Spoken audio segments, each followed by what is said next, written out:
भारत माता की। भारत माता की। भारत माता की।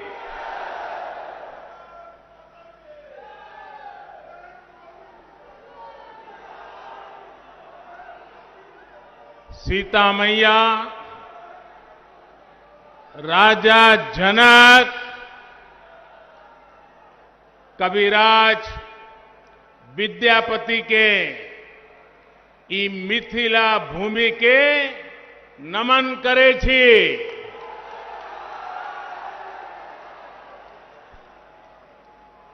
ज्ञान, धान, पान, मखान से समृद्ध हुई ई गौरवशाली धरती पर अपने सबके अभिनंदन करे छी।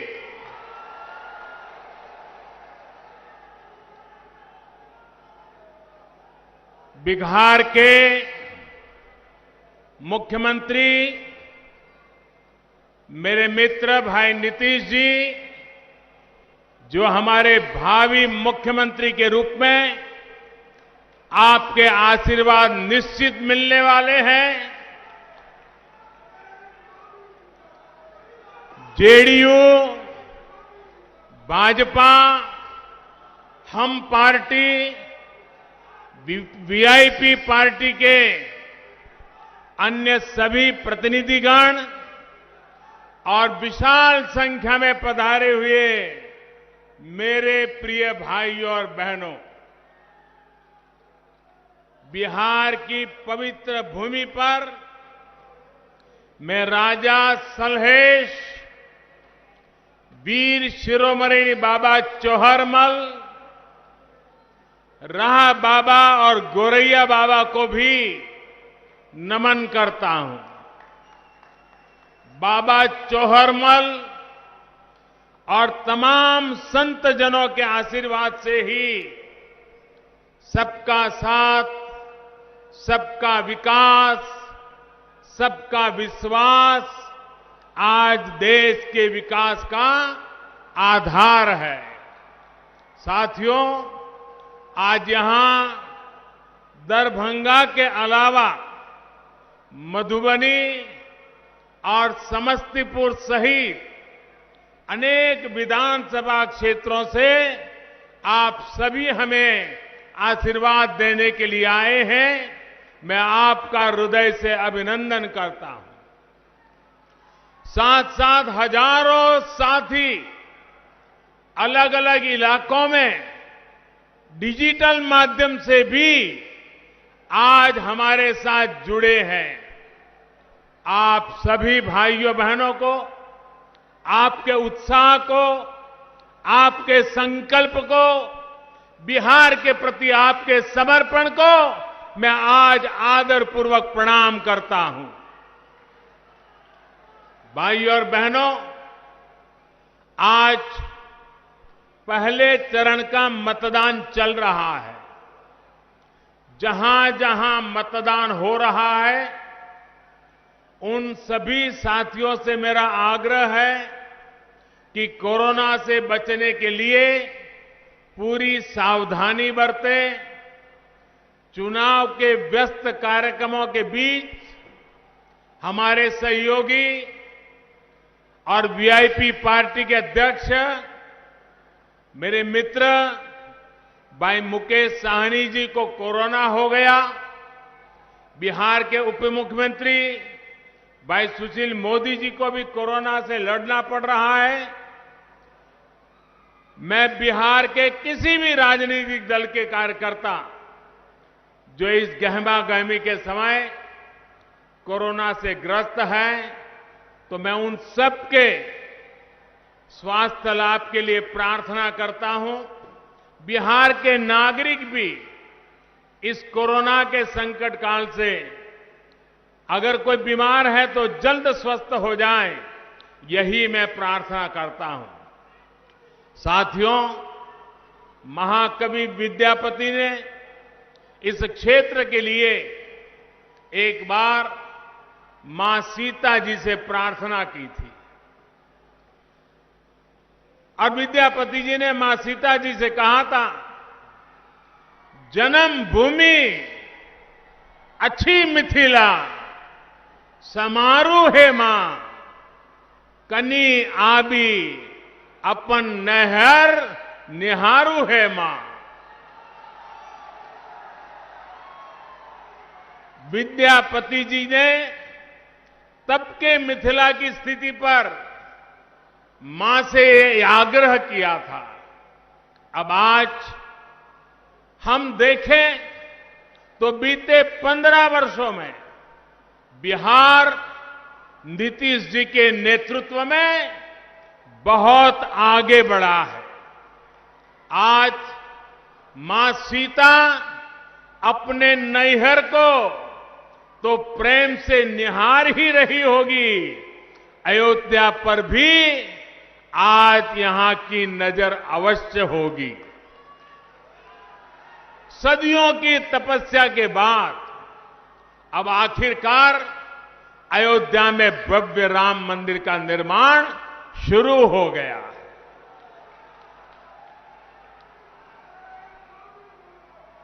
वो सियासी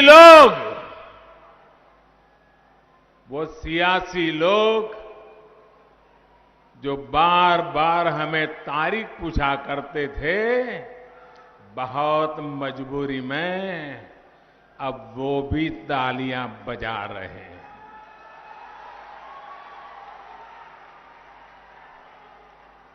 मां सीता के इस क्षेत्र में आकर मैं यहां के लोगों को राम मंदिर निर्माण की बहुत बहुत बधाई देता हूं, क्योंकि आप उसके प्रमुख हकदार हैं। भाइयों और बहनों, भाजपा की पहचान है, एनडीए की पहचान है, जो कहते हैं वो करके दिखाते हैं। देश में पहली बार ये हुआ है जब मैनिफेस्टो को उठाकर ये आकलन लगाया जा रहा है कि अब आगे कौन सा कदम सरकार उठाने वाली है। हमने कहा था हर किसान के बैंक खाते में सीधी मदद भेजेंगे। आज करीब करीब 1 लाख करोड़ रुपए की सीधी मदद किसान के खाते में जमा कराई जा चुकी है। हमने कहा था हम गरीब का बैंक खाता खोलेंगे। आज 40 करोड़ से ज्यादा गरीबों का बैंक खाता खुल चुका है। हमने कहा था हर गरीब बहन बेटी की रसोई में मुफ्त गैस कनेक्शन पहुंचाएंगे। उज्ज्वला योजना ने बिहार की भी करीब 90 लाख महिलाओं को लकड़ी के धुएं से मुक्त किया है। हमने कहा था हर गरीब को 5 लाख रुपए तक के मुफ्त इलाज की सुविधा देंगे। आज बिहार के भी हर गरीब को ये सुविधा मिल रही है। और भाइयों और बहनों, कोरोना के इस संकट काल में हमने ये भी कहा था कि हर गरीब को मुफ्त में अनाज देंगे। 130 करोड़ का देश दुनिया को अचरज हो रहा है। 8 महीने तक इस देश का कोई व्यक्ति भूखा न सो जाए, इतनी बड़ी व्यवस्था कोरोना के संकट काल में भी हम कर पाए। आज बिहार के भी गरीबों के लिए दिवाली और छठ पूजा तक मुफ्त में राशन की व्यवस्था की गई है। बाढ़ के दिनों में सरकार की इन योजनाओं ने गरीबों की बहुत मदद की है। साथियों, इस क्षेत्र में पानी से होने वाली बीमारियों की दिक्कत हमेशा से ही रही है। इस दिक्कत का एक बड़ा इलाज है हर घर पीने का शुद्ध पानी पहुंचे। बीते समय में पूरी ताकत से बिहार में ये काम किया गया है। अगर मैं दरभंगा और मधुबनी की ही बात करूं तो इस क्षेत्र में 11 लाख से ज्यादा घरों को पाइप कनेक्शन से जोड़ा गया है। बहुत जल्द बिहार देश के उन राज्यों में होगा जहां पर घर में पीने का साफ पानी पाइप से ही पहुंचेगा। तब ये गंदे पानी से होने वाली बीमारी नहीं होगी। किसी मां को अपना लाल, अपनी लाडली को खोना नहीं पड़ेगा। हमने ये संकल्प लिया है और इसे भी पूरा करके दिखाएंगे। भाइयों और बहनों, एनडीए का यही ट्रैक रिकॉर्ड आज बिहार के जन जन को आश्वस्त करने वाला है। एनडीए ने, भाजपा ने विकास का जो रोड मैप अपने मैनिफेस्टो में खींचा है, उस पर तेजी से अमल होगा, ये तय है। आत्मनिर्भर बिहार का जो संकल्प लिया है, उस पर हम और तेजी से आगे बढ़ेंगे। दरभंगा में एम्स बनने से मिथिलांचल को बहुत बड़ी सुविधा मिलेगी। दरभंगा एम्स के लिए 1200 करोड़ रुपए से ज्यादा मंजूर किए गए हैं। एम्स बनने से यहां के लोगों को बेहतर स्वास्थ्य सुविधाएं तो मिलेगी ही, मेडिकल की पढ़ाई की सीटें भी बढ़ेगी। इसी तरह सॉफ्टवेयर पार्क बनने से भी यहां के प्रतिभाशाली युवाओं को टेक्नोलॉजी के क्षेत्र में अधिक से अधिक अवसर मिल रहे हैं।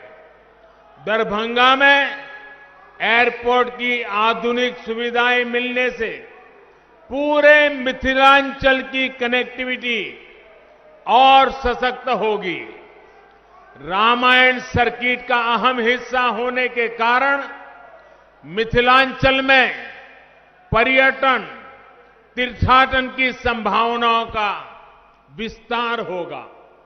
आत्मनिर्भर बिहार में उद्योगों के लिए नए अवसर बनेंगे।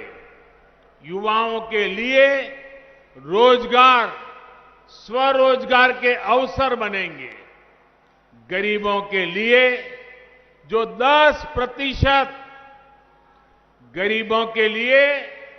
जो 10% आरक्षण की व्यवस्था की गई है, उसका लाभ भी इस क्षेत्र के युवाओं को मिल रहा है। इसके साथ ही सरकार ने हमारे दलित, पिछड़े, अति पिछड़े भाई बहनों के लिए आरक्षण को जो अगले 10 साल के लिए बढ़ा दिया है, वो भी यहां के नौजवानों के लिए लाभकारी है। साथियों, बिहार की मिथिलांचल की कनेक्टिविटी को पीएम पैकेज से भी बहुत ताकत मिल रही है। पीएम पैकेज के तहत बिहार के गांवों में हजारों किलोमीटर की सड़कों पर काम हुआ है। 55,000 करोड़ रुपए, उससे भी अधिक बिहार के रोड नेटवर्क पर खर्च किए जा रहे हैं। दरभंगा, मधुबनी, सीतामढ़ी के आसपास में रोड कनेक्टिविटी ठीक करने के लिए सड़कों पर तेजी से काम चल रहा है। दरभंगा समस्तीपुर रेलवे लाइन के दोहरीकरण का लाभ भी इस क्षेत्र को होगा। साथियों, पहले के समय जो लोग सरकार में थे, उनका मंत्र रहा है, पहले जो सरकार में थे उनका मंत्र रहा है, पैसा हजम, परियोजना खत्म। उन्हें कमीशन शब्द से इतना प्रेम था कि कनेक्टिविटी पर कभी ध्यान ही नहीं दिया। मिथिलांचल को जोड़ने वाले कोसी महासेतु के साथ क्या क्या हुआ, ये मेरे से ज्यादा आप सभी मेरे भाई बहन जानते हैं, भली भांति जानते हैं। 2003 में जब हमारे मित्र नीतीश जी अटल जी की सरकार में रेल मंत्री थे, अटल जी प्रधानमंत्री थे, तब इस क्षेत्र मांग को पूरा करते हुए अटल जी ने महासेतु का काम शुरू करवाया था। लेकिन उनके बाद जिस तरह इस पर काम हुआ, उससे लगता था कि मिथिलांचल की जनता का ये सपना ही रह जाएगा।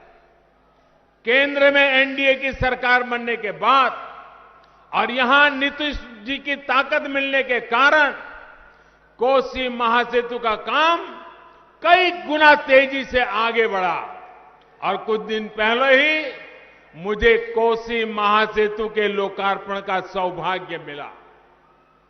इससे 300 किलोमीटर की दूरी 20-22 किलोमीटर तक सिमट गई है। अब 8 घंटे की यात्रा सिर्फ आधे घंटे में ही पूरे होने लगी है। साथियों, ऐसी सुविधाएं किसान, व्यापारी, उद्योग जगत, विद्यार्थियों को, हर किसी को लाभ देती है और युवाओं के लिए रोजगार के साधन पैदा करती है। बिहार के लोगों को, मिथिलांचल के लोगों को विकास के ऐसे ही कामों की रफ्तार बढ़ाने के लिए मतदान करना है। साथियों, बिहार के विकास के व्यापक रोडमैप का अगला चरण है आत्मनिर्भर बिहार, आत्मनिर्भर मिथिलांचल। यहां मिथिला पेंटिंग, कृषि, डेयरी उद्योग, मछली के उत्पादन और कारोबार से जुड़ी अनेक संभावनाएं हैं। मिथिलांचल के लिए तो कहा ही जाता है कि पग पग पोखर माछ मखान, मधुर बोल मुस्की मुखपान, विद्या वैभव शांति प्रतीक, विद्या प्रतीक ई मिथिला थी। ऐसे में पान, माछ, मखाना, इन सब में आत्मनिर्भर भारत को ताकत देने की बहुत बड़ी संभावना इस क्षेत्र में है।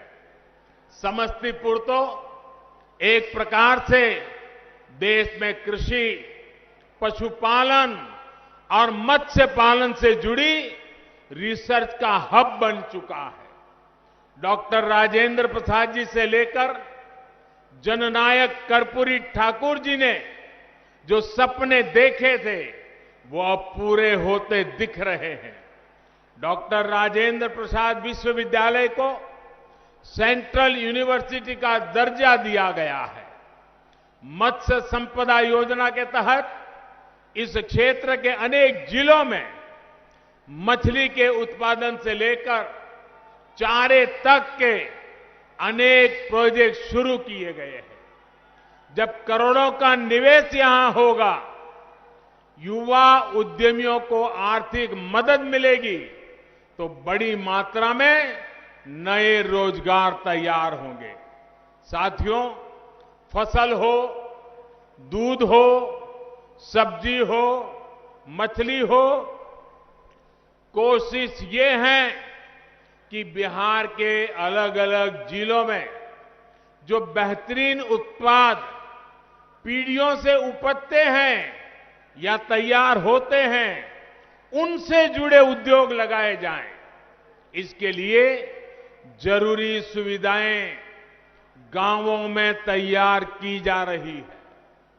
गांवों में भंडारण और कोल्ड स्टोरेज की सुविधा के लिए 1,00,000 करोड़ रुपए का विशेष फंड बनाया गया है। गांव में इन सुविधाओं के लिए निवेश बढ़े, इसके लिए जरूरी कानूनी सुधार किए गए हैं।